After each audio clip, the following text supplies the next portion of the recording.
The 2026 North American World Cup is projected to be the most lucrative sporting event in history.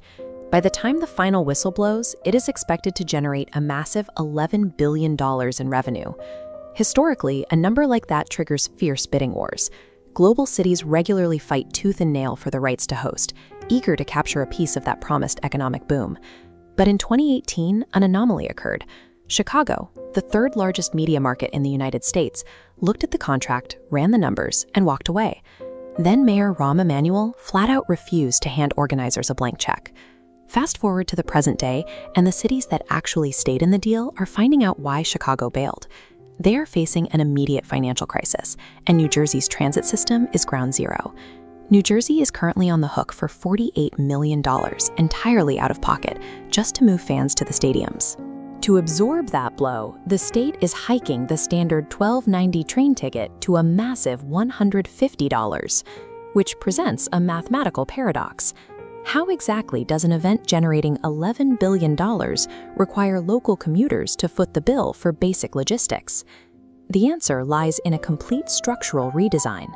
For the 2026 tournament, FIFA entirely eliminated local organizing committees. That was the traditional mechanism that actually allowed host nations and cities to claim a share of the profits.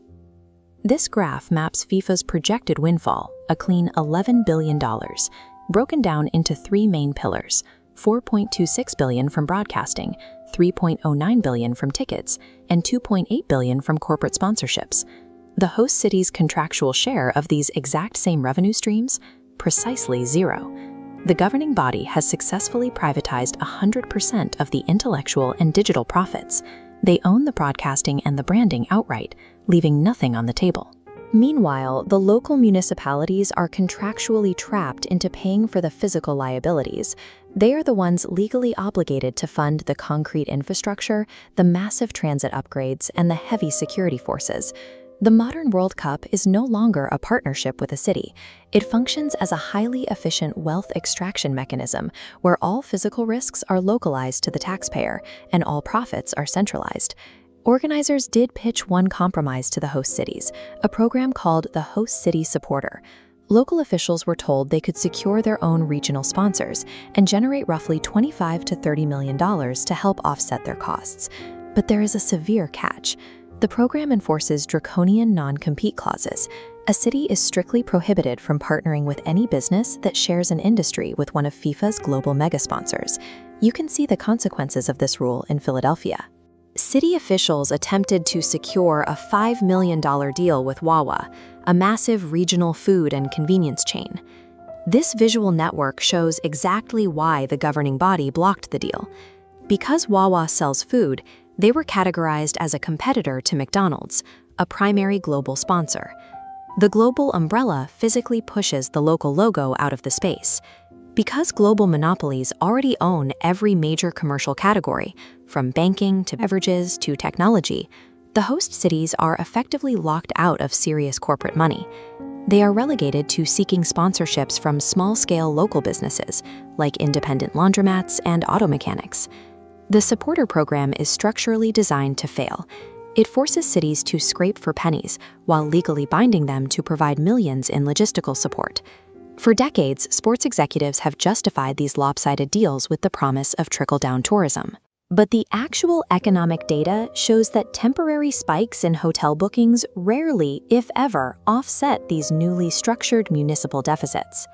The global broadcasts will look spectacular, and the stadiums will undoubtedly be packed, but the localized financial drain remains largely hidden. Taxpayers are the ones servicing these massive physical structures long after the fans go home. This 2026 framework establishes a dangerous new precedent. It provides a blueprint for other global sporting monopolies to negotiate with local governments moving forward. Which brings us back to Chicago's decision in 2018. At the time, rejecting a World Cup bid seemed crazy to the sports world. Today, looking at the math, it stands as an act of forensic foresight. When the next global mega event promises a city untold riches, local officials have a very clear choice: read the fine print or be fully prepared to subsidize a multi-billion-dollar monopoly. The 2026 World Cup across the US, Mexico, and Canada is being pitched as a massive financial windfall. A joint study actually projected an economic boom of $30.5 billion for the host countries. But this chart shows a different reality. Based on a May survey by the American Hotel and Lodging Association, actual hotel bookings for the 2026 tournament period are drastically lower than what these cities see in a normal, quiet summer. Here in Boston, over in Seattle and San Francisco, hotels are actively calling the World Cup a non-event. They have empty rooms and zero surge in demand. Instead of billions in profit, local politicians are staring down a projected combined deficit of $250 million across the U.S. host cities. To figure out how the most lucrative sporting event on Earth guarantees a financial loss for the people hosting it, we have to read the exact predatory terms of the hosting contract.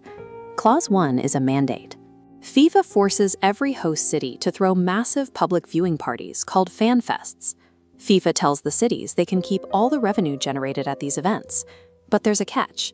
The contract legally dictates that entry to a fan fest must be completely free. Securing these massive crowds cost over $1 million daily. Across 39 days, that's a $39 million security bill for one city. Add mandatory infrastructure upgrades, and the localized burden balloons to $200 million. The contract forces the cities to absorb hundreds of millions in hard overhead costs, while specifically stripping away their ability to use ticket sales to pay for it. If a city can't charge admission to cover a $200 million debt, they normally rely on a surge in local taxes. But Clause 2 blocks that too. FIFA demands absolute, non-negotiable tax immunity on all of its direct revenues.